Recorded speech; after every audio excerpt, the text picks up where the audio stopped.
ATC news ગુજરાતીમાં આપનું સ્વાગત છે। હું છું ફોરમ તમારી સાથે। કેન્દ્રના કૃષિ બિલના વિરોધમાં આજે ભારત બંધનું એલાન આપવામાં આવ્યું છે, ત્યારે માણસા એપીએમસી માર્કેટયાર્ડમાં બંધની અસર નહિવત જોવા મળી હતી। કેન્દ્ર સરકારના નવા કૃષિ બિલના વિરોધમાં પંજાબ, હરિયાણા સહિત દેશના ખેડૂતો લડત ચલાવી રહ્યા છે। જ્યાં સુધી આ કાયદો રદ ન થાય ત્યાં સુધી લડી લેવા મક્કમ છે અને તે સંદર્ભે દેશના ખેડૂત સંગઠનોએ ભારત બંધનું એલાન આપ્યું છે, જેમાં માણસા એપીએમસી જોડાશે નહીં, તો બીજી બાજુ ખેડૂતો સમર્થનમાં આવેલી કોંગ્રેસ તાલુકામાં ચક્કાજામ અને દેખાવ કરી કૃષિ બિલનો વિરોધ કરશે।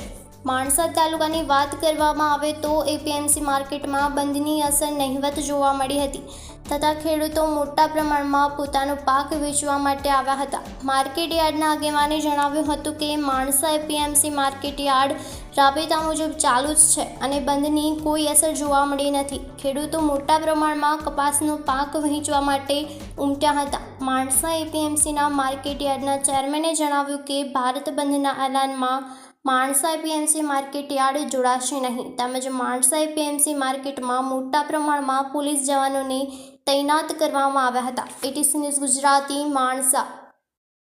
ખેડૂતોનું આંદોલનને જે ભારત બંધનું એલાન આપ્યું છે એમાં માણસા એપીએમસીને શું પ્રતિસાદ આપ્યો છે?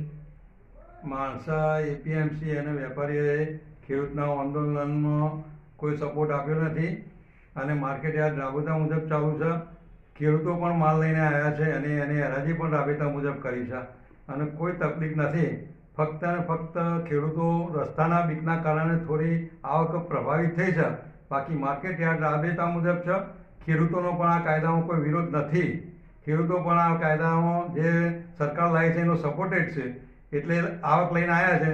જો વિરોધ હોત તો આવક લઈને આવત જ નહીં, એટલે ખેડૂતોને પણ આ કાયદોનો સપોર્ટ છે એવું મારું માનવું છે।